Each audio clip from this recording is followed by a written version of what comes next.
সালটা 1962। টোকিওর কাছের শান্ত শহর ইতাবাসিতে জন্ম নিল এক শিশু, নাম সুতোমু মিয়াজাকি। জন্ম থেকেই তার হাতে ভয়ানক সমস্যা ছিল। কবজি বিকৃত, আঙুলগুলো ঠিকমতো নড়াচড়া করতো না। স্কুলে সহপাঠীরা তাকে নিয়ে মজা করত, একঘরে করে রাখত। পরিবারও কখনো তাকে বোঝেনি। বড় হওয়ার সাথে সাথে সে ধীরে ধীরে আরও একা হয়ে পড়ে। বাবার সঙ্গে সম্পর্ক খারাপ ছিল, মা তাকে অপমান করত। দাদিই ছিল একমাত্র আশ্রয়। কিন্তু দাদির মৃত্যুর পর তার ভেতরে এক অন্ধকার সৃষ্টি হয়। অন্ত্যেষ্টিক্রিয়ার দাদির হাড় সংগ্রহ করে লুকিয়ে রাখা ছিল তার জীবনের প্রথম অস্বাভাবিক আচরণ। সেই সময় থেকেই মনের গভীরে জন্ম নেয় মৃত্যু, দেহ, অন্ধকার এবং নিষিদ্ধ আকাঙ্ক্ষার প্রতি অদ্ভুত এক আসক্তি। কিশোর বয়সে মিয়াজাকি জাপানি অ্যানিমে, হরর ফিল্ম, মাঙ্গা আর পর্নোগ্রাফিক ভিডিওতে আসক্ত হয়ে যায়। কিন্তু সাধারণ বিনোদন নয়, সে খুঁজে বেড়াতো সবচেয়ে ভয়ঙ্কর কন্টেন্ট, বডি ডিসমেম্বারমেন্ট, মৃতদেহের ছবি, নেক্রোফেলিয়া সংক্রান্ত ভিডিও। তার ছোট্ট ঘরে হাজার হাজার VHS টেপ জমতে থাকে। বাস্তবের মানুষদের সাথে যোগাযোগ হারিয়ে একাকী রাতগুলোতে মিয়াজাকি এই ভয়ঙ্কর ভিডিওগুলোতে ডুবে থাকত। সে ধীরে ধীরে স্বাভাবিক মানবিকতা হারিয়ে ফেলে। নারীদের সাথে কথা বলতে পারত না, সম্পর্ক গড়তে ব্যর্থ হতো বারবার। তার মনে জন্ম নেয় এক বিকৃত তৃষ্ণা, ছোট ছোট মেয়েদের শরীরের ওপর সম্পূর্ণ নিয়ন্ত্রণ নেওয়া। 22শে আগস্ট 1988, সাইতামা প্রিফেকচারের এক ছোট্ট পার্ক। 4 বছরের শিশু মারিকানো খেলা করছিল। মিয়াজাকি মিষ্টির লোভ দেখিয়ে তাকে গাড়িতে তুলে নেয়। তারপর গাড়ি নিয়ে শহরের বাইরে এক পাহাড়ি নির্জন এলাকায় যায়। সেখানে মেয়েটিকে শ্বাসরোধ করে হত্যা করে। কিন্তু এখানেই শেষ নয়। কয়েকদিন পরে সে আবার ফিরে আসে মৃতদেহের কাছে। মৃতদেহের ছবি তোলে, পোশাক খুলে নেয় এবং মৃতদেহের সাথে ভয়ানক কাজ করে। এরপর মৃতদেহের অস্থি সংগ্রহ করে মেয়েটির পরিবারকে ডাকযোগে চিঠি পাঠিয়ে দেয়। চিঠির মধ্যে লেখা ছিল, তোমার মেয়ে এখন আমার, আর তার আত্মা আমার সাথে থাকবে চিরকাল। এই ঘটনায় পুরো জাপান স্তব্ধ হয়ে যায়। কিন্তু মিয়াজাকি এখানেই থামেনি। মাত্র কয়েক মাসের ব্যবধানে সে আরও 3টি শিশুকে হত্যা করে। ডিসেম্বর 1988-তে সে 7 বছরের মাসামিকে হত্যা করে। জুন 1989-এ 4 বছরের এরিকাকে মেরে ফেলে। জুলাই 1989-এ তার শেষ শিকার ছিল 5 বছরের আয়াকো নোমতো। প্রতিবার একই ধরনের প্যাটার্ন, ছোট মেয়ে বেছে নেওয়া, মিষ্টির লোভ দেখিয়ে গাড়িতে তোলা, নির্জন স্থানে নিয়ে যাওয়া, শ্বাসরোধ বা গলা কেটে হত্যা, তারপর মৃতদেহের সাথে ছবি তোলা এবং কিছু অঙ্গপ্রত্যঙ্গ সংগ্রহ করা। কিন্তু মিয়াজাকির খুনের সিস্টেম আরও ভয়ঙ্কর ছিল।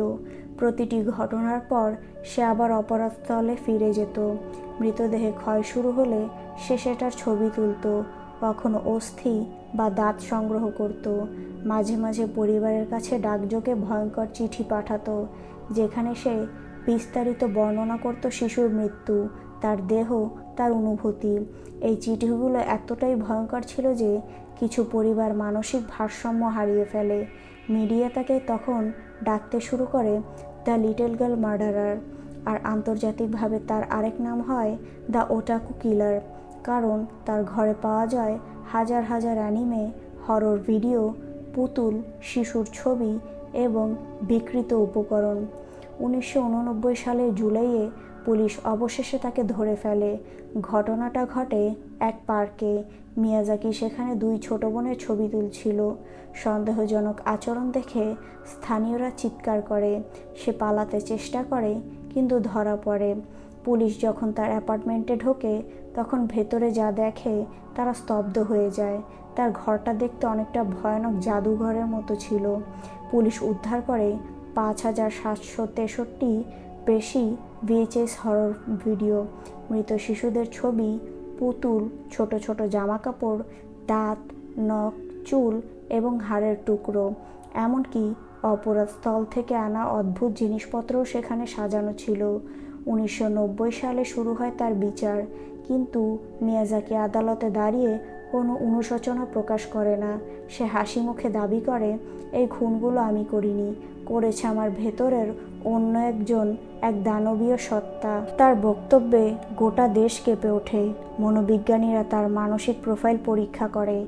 অনেকে বলে সে ডিসোসিয়েটিভ আইডেন্টিটি ডিসঅর্ডারে ভুগছিল, মানে তার মধ্যে নাকি একাধিক সত্তা ছিল। কিন্তু আদালত এই ব্যাখ্যা মানেনি।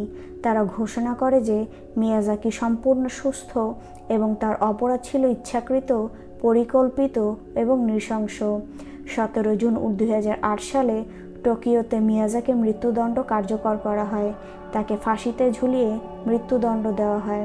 কিন্তু মৃত্যুর পরও তার নাম জাপানে আতঙ্কের প্রতীক হয়ে আছে। তার কেসের পর জাপানি সমাজে ওটাকু সংস্কৃতি নিয়ে তীব্র বিতর্ক শুরু হয়। অনেকেই বলে মিয়াজাকির বিকৃত মানসিকতা তৈরি হয়েছিল সেই হরর অ্যানিমে আর নিষিদ্ধ ভিডিওগুলোর কারণে। আজও বলা হয় যে ঘরে মিয়াজাকি থাকতো সেটা অভিশপ্ত। স্থানীয়রা বলে রাতের অন্ধকারে পাশ দিয়ে গেলে নাকি ফিসফিসানি শোনা যায়, ছোট ছোট মেয়েদের কান্নার শব্দ ভেসে আসে।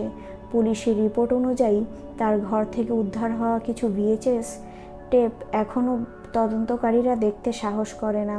কারণ বলা হয় কিছু টেপে অদ্ভুত আচার অনুষ্ঠান দৃশ্য, ছায়ামূর্তির চলাফেরা এবং কিছু শব্দ আছে যা মানুষের কণ্ঠস্বর নয়। সুতোমু মিয়াজাকি শুধু এক ভয়ঙ্কর সিরিয়াল কিলার ছিল না, বরং সে জাপানের মানুষের মানসিকতায় স্থায়ীভাবে দাগ কেটে গেছে। তার খুনের ধরন, মৃতদেহের প্রতি আসক্তি, পরিবারের কাছে পাঠানো ভয়ঙ্কর চিঠি এবং তার ওটাকু ঘর আজও জাপানি ট্রু ক্রাইম ইতিহাসের সবচেয়ে অন্ধকার অধ্যায়গুলোর মধ্যে একটি রয়েছে।